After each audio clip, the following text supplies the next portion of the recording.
আসসালামু আলাইকুম সুপ্রিয় দর্শক, শুভেচ্ছা জানবেন। আপনাদেরকে একটা নতুন কথা শোনাই।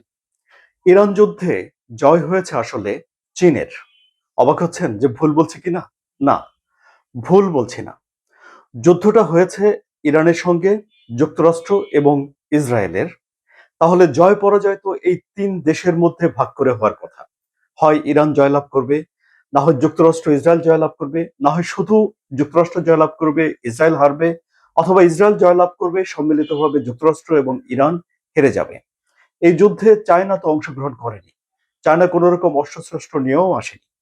হয়তো চায়না সহযোগিতা করেছে ইরানকে। তারপরেও চায়না বা চীন কেন এই যুদ্ধে জয়লাভ করেছে সে বিষয়টি আলোচনা করব এই কন্টেন্টে। সুপ্রিয় দর্শক, জয় পরাজয়ের বিষয়টি নির্ধারণ করার আগে আমরা চীন এবং যুক্তরাষ্ট্রের কৌশলের ভেতরে কিছু পার্থক্য আছে সেটা আগে বলবো, তাহলে পুরো আলোচনা বুঝতে সহজ হবে।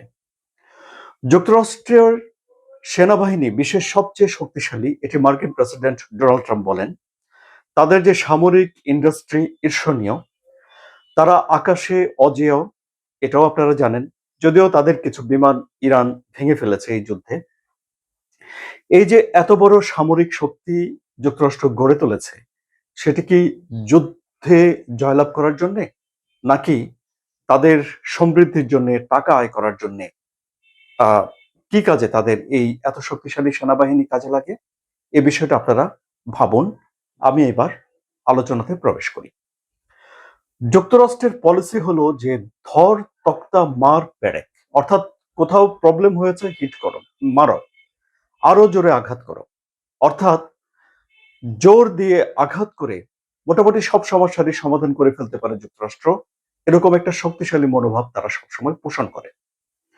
অন্যদিকে ২৫০০ বছর পুরনো এক রাষ্ট্রবিজ্ঞানীর চিন্তা ভাবনা থেকে একটা নির্যাস নিয়ে তারা একটা কৌশল নিজেদের ভেতরে আয়ত্ত করেছে। সেটি হলো যে যদি শত্রুকে কোনো রকম খরচ না করে, যুদ্ধ না করে, নিজেদের সেনাকে আহত নিহত না করে, সম্পদ খরচ না করে যদি শত্রুকে পরাস্ত করা যায়, দুর্বল করা যায়, তাহলে সেটিকে সবচেয়ে বড় পলিটিক্স হিসেবে মনে করে চীন। এটা চীনের লোকজন বলে থাকে। তাহলে এই যুদ্ধে কি হচ্ছে? এই যুদ্ধে ইরান, ইসরায়েল এবং যুক্তরাষ্ট্র তিন পক্ষে লড়ছে এবং তিন পক্ষেরই কিছু না কিছু ক্ষতি হচ্ছে। আর্থিক ক্ষতি হচ্ছে, লোকবল মারা যাচ্ছে এবং তারা দুর্বল হচ্ছে। দুর্বল হচ্ছে বলতে আমি বলছি না যে যুক্তরাষ্ট্র এমন দুর্বল হয়ে গেছে যে তাকে কেউ কাউন্ট করবে। যুক্তরাষ্ট্র একটা পরাশক্তি এবং সবচেয়ে বড় শক্তি এখনো পর্যন্ত বিশ্বে।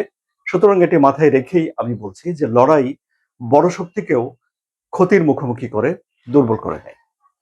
তাহলে এখানে একটা সূক্ষ্ম পার্থক্য আমরা পেলাম যে যদি শত্রুপক্ষ নিজেরা নিজেরা লড়াই করে দুর্বল হয়ে যায়, তাহলে চীন তার শত্রুর এই দুর্বল হয়ে যাওয়াকে তারা উপভোগ করে, নিজেকে আর সেই যুদ্ধে জড়িয়ে পড়ার প্রয়োজন মনে করে না। তাহলে এই যে ইরানের যে যুদ্ধ হলো, এই যুদ্ধে যুক্তরাষ্ট্রের দুটো পরিণতি হতে পারে। এখন যদিও আলোচনা চলছে যুদ্ধবিরতি নিয়ে, হরমুজ প্রণালী খুলে দেয়া নিয়ে নানা রকম জটিলতা টানাপোড়েন রয়েছে, কিন্তু তারপরও আমরা বড় অর্থে দুটো গন্তব্য ধরে নিই। এক, এই যুদ্ধে যুক্তরাষ্ট্র হেরে গেল। দুই, এই যুদ্ধে যুক্তরাষ্ট্র জয়লাভ করলো। এই দুটো ঘটনাতেই লাভবান হচ্ছে চীন। কিভাবে? এবারে সেই আলোচনা করি। ধরে নেই যে যুক্তরাষ্ট্র এই যুদ্ধে জয়লাভ করলো, তাহলে কি হবে? তাহলে যুক্তরাষ্ট্র হরমুজ প্রণালীর দখল পেয়ে গেল। ইরানে এমন একটা সরকার আসলো যা যুক্তরাষ্ট্রের তাবেদার সরকার। এই অঞ্চলে যুক্তরাষ্ট্রের আধিপত্য প্রতিষ্ঠিত হয়ে গেল। সবকিছু যুক্তরাষ্ট্রের অনুকূলে চলে গেল। কিন্তু এটি যে সহজভাবে বললাম, এটি করার জন্য যুক্তরাষ্ট্রকে কি পরিমাণ খরচ করতে হবে? আপনাদের মনে আছে নিশ্চয়ই যে ইরাকে যখন যুক্তরাষ্ট্র যুদ্ধ করতে গিয়েছিল, সেই যুদ্ধ থেকে যুক্তরাষ্ট্র কি পেয়েছে সে নিয়ে নানা রকম বিতর্ক আলোচনা করা যাবে। কিন্তু সেই যুদ্ধে যুক্তরাষ্ট্রের খরচ হয়েছিল $2 ট্রিলিয়ন। 2 ট্রিলিয়ন। ইরানের এবারে যে যুদ্ধ, এবারে যে প্রতিপক্ষ, সেটি ইরাকের যুদ্ধক্ষেত্রের চেয়ে আলাদা। প্রতিপক্ষ সবল, প্রতিপক্ষ অনেক বেশি ক্ষতি করে। এমনকি প্রতিপক্ষ কম টাকা ড্রোন দিয়ে বেশি টাকার যুক্তরাষ্ট্রের যেই সামরিক ইন্ডাস্ট্রি আছে তাকে ঝুঁকির মধ্যে ফেলে দেয়। যুক্তরাষ্ট্রের অনেক ক্ষতি এখানে হয়। সুতরাং এই ধরনের একটা বিজয় যদি যুক্তরাষ্ট্রকে অর্জন করতে হয়, তাহলে যুক্তরাষ্ট্রকে কত ট্রিলিয়ন ডলার খরচ করতে হবে শুধু একবার ভেবে দেখেন। এই টাকা কোত্থেকে আসবে? যুক্তরাষ্ট্রের এরই মধ্যে তার দেশের জাতীয় ঋণ রয়েছে $36 ট্রিলিয়ন। এই যে জাতীয় ঋণ $36 ট্রিলিয়ন, এর এগেনস্টে কি যুক্তরাষ্ট্রকে আহ, দিতে হয় না, মানে ওই যে সুদ দিতে হয় না, ইন্টারেস্ট দিতে হয়। তাহলে যুক্তরাষ্ট্রের এখানে একটা খরচ আছে। আবার ধরুন যুক্তরাষ্ট্রের যে ন্যাশনাল যে ট্রেজারি বন্ড গুলো আছে, সেই বন্ড কে কিনেছে? চীন কিনে রেখেছে $1 ট্রিলিয়ন। জাপানও মোটামুটি ভাবে কাছাকাছি এই পরিমাণের।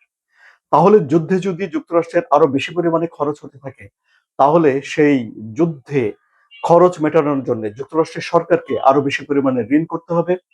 আরো বেশি পরিমাণে ঋণ করতে গেলে যুক্তরাষ্ট্রের সরকারের অর্থনৈতিক অবস্থা নিচের দিকে যাবে এবং ওখানকার সামরিক ইন্ডাস্ট্রি যে আছে, বেসরকারি সামরিক ইন্ডাস্ট্রি, তারা অস্ত্রপাতি অনেক সময় নিয়ে তৈরি করে এবং অনেক বেশি টাকা দিয়ে অনেক খরচ করে তারা যন্ত্রপাতি বা অস্ত্র সমরাস্ত্র তৈরি করে। সুতরাং এখানে যুক্তরাষ্ট্র আর্থিকভাবে ক্ষতিগ্রস্ত হচ্ছে। আর্থিকভাবে ক্ষতিগ্রস্ত একটা যুক্তরাষ্ট্র ডেফিনেটলি চীনের চোখে খুবই ভালো দেখায়। মানে চীন আশাই করে যে এরকম একটা দেশ যেন যুক্তরাষ্ট্র হয়ে যায়, কারণ চীনের সঙ্গে যুক্তরাষ্ট্রের একটা বাণিজ্য লড়াই, এক ধরনের লড়াই সবসময় চলতেই থাকে। সুতরাং যুদ্ধে জিতে গেলেও যুক্তরাষ্ট্র যে আর্থিক ধকল পোহাবে, এই ধকলের কারণে চীন এই যুদ্ধ থেকে বড় ধরনের সুফল পায়, অর্থাৎ নিজেকে সে বিজয়ী মনে করতে পারে। এবারে আসুন ধরি দ্বিতীয় পরিস্থিতি, যে যুক্তরাষ্ট্র সেখানে হেরে গেল। হেরে গিয়ে হরমুজ প্রণালীর নিয়ন্ত্রণ পুরোপুরি ইরানের হাতে ছেড়ে দিতে হলো তাকে।